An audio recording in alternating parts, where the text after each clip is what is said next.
네, 자 싸우는 것도 좀 화해도 해야 되는데 숨도 좀 골라야 되는데 계속 싸우는 거 보면은 여기가 서로 안 볼 것처럼 끝장 싸움하는 것 같아서 좀 답답하다 이런 생각이 듭니다. 자 관련해서 전문가들과 얘기 나누도록 하겠습니다. 안녕하십니까? 안녕하세요. 어서 오세요. 예. 자 오늘 정치는요. 그리고 이 내용이 아마 뜨거운 감자가 될 것 같습니다. 자 어떤 내용이냐? 자, 국민의힘 한동훈 전 비대위원장과 김건희 여사 간의 문자 무시 의혹 논란 이 갈등 얘기입니다. 자 무슨 내용이냐 한번 어제 살펴보도록 하겠습니다. 어제 이 저녁 방송을 통해서 한동훈 당대표 후보가 비대위원장 시절인 지난 1월입니다. 김건희 여사의 명품백 사과 관련 그 문자를 무시했다는 주장이 이 보시는 화면처럼 나왔습니다. 자 김건희 여사가 대국민 사과를 하려는데 한 후보가 문자를 읽지 않고 대답도 하지 않고 무시했다 이런 내용인데 한동훈 캠프 측에서 즉각 사실이 아니다 이런 입장을 내놨는데 오늘까지 그 논란 갈등 의혹이 계속해서 이어지고 있습니다. 자, 서 변호사님, 일단 총선 앞두고 한 후보하고 윤 대통령 갈등, 뭐 윤한 갈등 이런 얘기가 지금 나왔었는데, 자 이게 이 내용이 사실이라면 그 연장선상에서 윤한 갈등이 어느 정도 이해는 가겠다 이런 반응이 나오거든요. 어떻게 보십니까? 지금 이제 그 한동훈 캠프 쪽에서 사실이 아니다라고 예. 하는 게 아니고요. 문자를 받은 거는 이제 맞고요. 네. 다만 이제 문자 전문을 공개한 건 아니고 좀 저 재구성했다. 부적절한 부분을 이렇게 뺐고요. 재구성했다. 예, 핵심만 이제 그 했거든요. 예. 아마 한동훈 위원장 캠프에서는 네. 뭐냐면 이제 그 사과는 대통령실에서 알아서 할 문제지. 본인이 이제 그 사과를 하라 마라 이렇게 요구할 입장이 아니었다. 따라서 이제 그 대통령실에서 알아서 사과하든지 말든지 네. 뭐 이렇게 해명을 하고 있습니다 지금. 이제 다만 이제 일부에서는 그래도 이게 문자를 보냈는데 좀 이제 답이라도 해줘서 이거는 제가 개입하기 부적절합니다. 예. 그냥 이제 그 대통령실 알아 하십시오. 한동훈 비대위원장 입장에서는요. 예, 그렇게 답이라도 좀 해줬으면 네. 이런 이제 논란이 안 됐을 텐데 아마 그때 아무 답도 없이 읽고 나서 씹어버린 이걸 이제 1, 10 이렇게 표현하잖아요. 네. 그 점에 대해서 이제 좀 속칭으로요. 예, 속칭 좀 이게 배신 논쟁이 지금 벌어지고 있는 거죠. 그렇군요. 어쨌든 이런 내용이 오갔다는 것 자체는 파악을 하고 계신 거죠? 그렇죠. 이런 이제 문자가 왔다는 건 옛날부터 소문이 있었어요. 예. 어쨌든 소문이 좀 사실로 드러난 모습인데 윤 대통령과 한 후보가 어떤 불화설이 어쨌든 이 문제로 인해서 지난 1월이었지 않습니까? 서천 화재 현장에서 뭐 90도의 폴더 인사도 하면서 좀 갈등 봉합됐다고 했었는데 그런 갈등들이 어떤 이 문자 의혹, 뭐 무시 의혹이죠. 이것도 연관돼 있다고 보십니까? 그렇죠. 이것도 이제 갈등의 하나 원인이고요. 가장 큰 갈등은 아마 이제 그 공천 갈등일 겁니다. 대통령실이 물론 이제 법적으로는 공천에 관여 못하죠. 예. 그렇지만 이제 사실상 윤석열 정권의 중간 평가니까 네. 대통령하고 이제 좀 호흡이 맞는 분들 공천할 수 있거든요. 공감을 이룬다. 예. 근데 거기에 대해서 이제 그 한동훈 위원장 측에서는 공천은 이제 당이 한다. 이렇게 딱 잘라버렸죠. 그런 게 더 큰 갈등의 원인으로 봅니다. 알겠습니다. 자 일단 이 조금 전에요. 오늘 아침입니다. 한동훈 후보죠. 한동훈 후보가 여기에 대해서 입장을 밝힌 게 있는데 어떤 내용인지 한번 듣고 오겠습니다. 왜 지금 시점에 이런 얘기가 나오는지 좀 의아하고요. 저는 집권당의 비상대책위원장과 영부인이 사적인 방식으로 공적이고 정무적인 논의를 하는 것이 적절하지 않다고 생각합니다. 총선 기간 동안 대통령실과 공적인 통로를 통해서 소통했고요. 국민의 걱정을 덜어드리기 위해서 어떤 방식으로든 사과가 필요하다는 의견을 여러 차례 전달한 바 있습니다. 이렇게 뭐 재구성했다고 하잖아요. 내용이 좀 다릅니다. 당의 화합을 이끌어야 하고 그런 당대표가 되고자 나온 것이기 때문에 제가 더 이 분란을 일으킬 만한 추측이나 가정은 하지 않으려 합니다. 네, 한 전 위원장의 오늘 오전 발언, 관련 발언이었고요. 강선필 부대변인 어떻게 보시는지 궁금합니다. 일단은 서 변호사님 말씀처럼 한동훈 전 위원장도 이 공적인 통로를 하라고 했다, 사적인 대화를 하지 안 하려고 했다 일단 얘기를 하고 있는데 이 시점을 얘기했습니다. 하필 왜 이 당대표 선거 앞둔 이 시점에 이게 나왔냐, 배신자 프레임 씌우려는 거 아니냐 이런 좀 의혹을 제기하는 것 같아요. 그러니까 이 메시지 사건은 메시지 논란이라고 하죠. 이것을 세 가지 측면에서 봐야 됩니다. 첫 번째 김건희 여사에 대한 평가를 해보면 이분이 어쨌든 본인이 국민들과 당원들에게 죄송한 마음이 있어서 사과를 하려고 했다는 거 아니겠어요? 그러면 한동훈 비대위원장 당연히 당과 상의하는 건 지극히 상식적이지만 본인의 말들처럼, 그러니까 김건희 여사가 한 말은 아니지만 김규환 뭐 논설위원이 했던 말처럼 따진다고 하면 한동훈 전 비대위원장이 읽고 답장이 없다고 하면 아니 대통령과 대통령실의 참모들과 상의해가지고 대통령실이 사과를 하면 될 일입니다.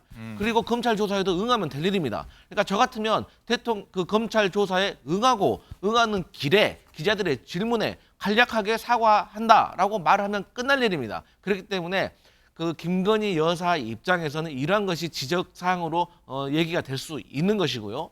두 번째, 한동훈 후보 측에 대해서 평가를 해보면 만약에 김건희 여사 측인지는 모르겠지만 어쨌든 김건희 여사의 주장이 맞다고 하면, 메시지의 내용이 맞다고 하면 한동훈 후보는 국민들과 당원들과 총선에 낙선한 국민의힘 후보자들에게 사과하고 당대표 후보직에서 사퇴해야 됩니다.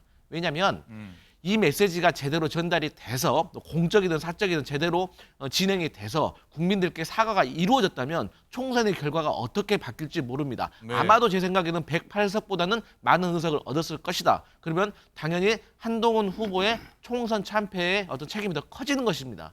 그리고 마지막으로 이 국민의힘 발언 하나로 인해서 총선 결과가 좋으면 바뀔 수도 있다. 이런 그럼요. 의견이시군요. 왜냐하면 김건희 여사가 사과하고 또 대통령도 같이 사과를 했다면 총선에 판이 뒤집어졌을 내용인데 그게 이루어지지 않았기 때문에 대통령에 대한 부정평가가 계속 유지가 돼서 총선에서 참패했다는 분석이 많잖아요. 그리고 국민의힘에 대해서 이제 평가를 해보면 한동훈 후보가 말했듯이 왜 이 시점에서 이 얘기가 나왔는가? 그것은 김건희 여사의 메시지가 만약에 한동훈 후보가 읽고 답장을 하지 않았고 대통령이 그 얘기에 대해서 나중에 알았기 때문에 격려했다는 거 아니겠습니까? 그럼 당연히 대통령으로서는 한동훈 후보가 당대표가 되는 것을 참을 수가 없겠죠. 그렇기 때문에 급하게 원희룡 후보가 투입이 된 것 같습니다. 그리고 원희룡 후보가 나와서 정책이라든가 비전보다는 처음에는 총선 참패에 대한 책임에 대해서 묻고 그다음엔 능력 부족에 대해서 지적을 하고 마지막에는 배신자론까지 지금 나와 있는 상태가 아니겠습니까? 그러니까 이러한 것들이 교묘하게 앞단에 있었던, 쉽게 말해서 김건희 여사가 장문의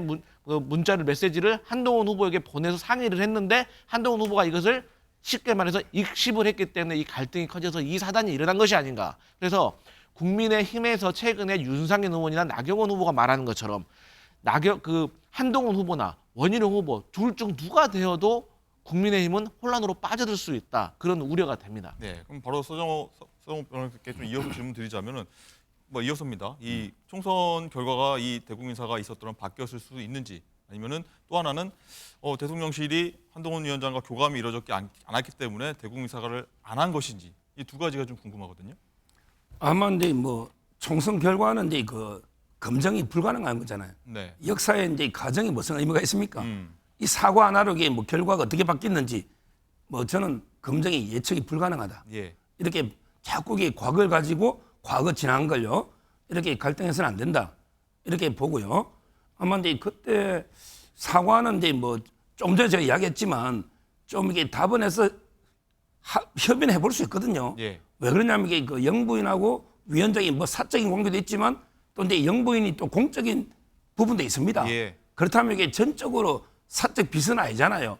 그렇다면 이게 그때 좀 더 긴밀하게 협의해서 뭐 사과할 건 하고 이랬으면 이게 어땠을까 하는 아쉬움은 있습니다. 알겠습니다.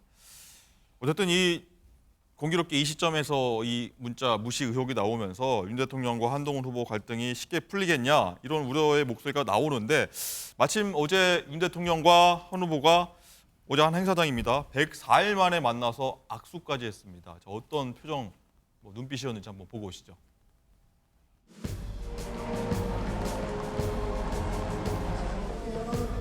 갑자기 하려면 사례가 됩니다.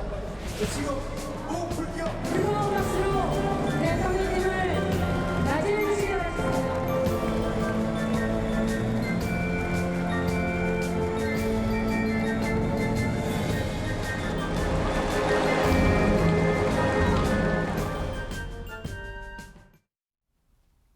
예, 시청자 여러분들 어떻게 보셨습니까? 두 사람의 관계. 자, 강성필 대변인 어떻게 보셨습니까? 눈빛, 표정, 한동훈 위원장이 약간 이렇게 시선을 약간 회피하는 모습도 보였고요. 이제 뭐 보기에 따라 다른데 네. 뭐 아무리 뭐 감정이 좋고 안 좋고를 떠나서 공적인 자리에서 또 카메라가 당연히 보이고 있는데 두 분께서 뭐 인상 쓰고 그런 일이 있겠습니까? 그리고 원래 이게 속내가 중요한 거 아니겠어요? 예. 그래서 아마도 제가 앞단에도 말씀드렸지만 어찌됐든 간에 이 메시지 논란이 진실이라면 이 진실 여부가 상당히 중요합니다. 그러니까 이 메시지가 정말 진실이라면 윤석열 대통령으로서는 얼마나 한동훈 후보에게 서운하겠습니까? 또 김건희 여사도 많이 서운할 것 같아요. 왜냐하면 지금 알려진 걸 보면 과거에 김건희 여사가 뭐 해외를 갔다 오면 대통령 되기 전에 예. 검사 시절일 때 아니 그 한동훈 후보의 넥타이까지 사가지고 와서 챙겼다는 거 아니겠어요? 네. 그래서 뭐 형수님이라고 할 정도로 되게 가까운 사이였기 때문에 또 사적인 관계도 있고 또 공적으로도 한동훈 후보가 당시에는 당 대표격인 비대위원장이었고 하지만 사실 김건희 여사는 공적인 지위는 사실 애매하고 없다고 볼 수가 있거든요. 그런데 어쨌든 이러한 어떤 논란이 진실로 드러났고 진실로 드러난지 모르겠습니다, 네. 사실. 근데 많은 사람들이 지금 이 내용이 전반적으로 있었던 건 같다. 하지만 그 지금 공개된 메시지가 재구성이 됐다고 하기 때문에 저는 이왕 이렇게 된 거 대통령실에서 이 메시지의 전반을 제대로 다 공개를 해서 국민들과 당원들께 평가받는 것이 맞지 않나 그런 네. 생각이 듭니다. 어쨌든 이 진실로 드러난 건 아니다라는 말씀 드리고 소 변호사님 이 어제 이 장면 보면 조금 전에 장면 보면은 이 한동훈 위원장이 전화를 유일하게 윤 대통령한테 안 했고 옆에 있던 나경원 원희룡 후보는 대통령 직접 만나서 인사를 하고 당대표 후보에 나갔단 말입니다. 그런 이후에 처음 만난 것. 약간 인사를 한 다음에 한 위원장이 약간 머쓱해하는 표정도 보이는데 어떻게 보셨습니까? 아마 이제 그 나경원 원희룡 후보는요 상당히 그 한박 웃음을 짓고요 예. 화기애애하게 이제 그 인사 나누고도 계속 쳐다보고 있잖아요 웃으면서. 근데 그 한동훈 위원장은 잠깐 악수하고 바로 이제 다른 방향 먼 산을 시선을 좀 돌리는 것 같습니다. 예, 뭐 그런데 약간의 차이는 있는 것 같아요. 근데 이걸 너무 또 저는 확대 해석하는 것도 이게 반대입니다. 네. 대통령은 이제 그 중립을 지키기 위해서 예. 세 분 다 웃으며 악수한 거 아닙니까? 조금의 그 뉘앙스 차이는 있는데 예. 그런데서 너무 이걸 확대 해석해가지고 마치 이게 아직 앙금이 많이 있는 것처럼 이렇게 해석하는 건 안 맞다고 봅니다. 알겠습니다. 어쨌든 원희룡 후보 같은 경우는 또 이 발언 놓고 굉장히 SNS에 많은 공세를 펴고 있습니다. 어쨌든 이 한동훈 후보와 원희룡 후보가 계속해서 두 사람이 입씨름을 벌이고 있는데 이번에는 어제죠. 총선 패배 책임론을 두고서 맞붙은 바 있습니다. 그 목소리 듣고 오시죠. 저는 윤석열 정부를 만든 청윤입니다. 창업을 한 청윤이에요. 업그레이드 당 대표가 필요하다. 그래서 저는 업윤 당 대표가 될 겁니다. 한동훈에게 윤석열이란? 대한민국의 대통령입니다. 그리고 반드시 성공해야 할 대한민국의 대통령입니다. 그때도 비대위원장은 원희룡, 선대위원장은 한동훈 세우는 게 최상의 경험도 살리고 어떤 인기도 살리는 방법이다. 그랬다면 과연 총선 결과가 이랬을까? 저는 아니라고 생각하고요. 제가 참죠. 네. 그런데 이 말씀 드리죠. 원희룡 후보 역시 전국 선거의 공동선대위원장이셨고요. 네, 원희룡 후보의 공세에 한동훈 후보는 제가 참죠라고 이렇게 대답을 했는데 서 변호사님 어떻게 보셨습니까? 이 가정입니다. 이것도 가정을 전제로 원희룡 후보가 얘기한 건데. 조금 전에 이야기한 것처럼 그 역사의 가정이 무슨 의미가 있습니까? 만약에 원희룡 비대위원장이라 해도 이겼다는 게 보장 없는 거 아닙니까? 예. 따라서 이제 뭐 저는 문제를 제기하는 게 저는 부적절하다 보고요. 그다음에 그 한동훈 위원장도 그래요. 굳이 뭐 원희룡도 공동위원장이었다 이런 식으로 이렇게 반박하는 것보다는 차라리 제 탓입니다. 제 잘못입니다. 이게 더 설득이 있지 않을까? 참죠보다는 예, 참으면서 이게 역공을 하잖아요. 네. 원희룡 당신도 이게 공동선대위원장인데 왜 그러냐 이거 아닙니까? 예. 그 말보다는 차라리 이게 제 책임이 제 때문에 이게 선거 패배 책임이 제일 큽니다. 제 잘못입니다. 이러는 게 더 아마 호소력이 있는 것 같아요. 그렇군요. 일단은 저기 굉장히 이 네 후보 그리고 특히 원희룡, 한동훈 두 후보가 굉장히 싸움을 많이 하는 모양새인데 강성필 대변인 일단은 오늘 서약식을 갖는다고 합니다.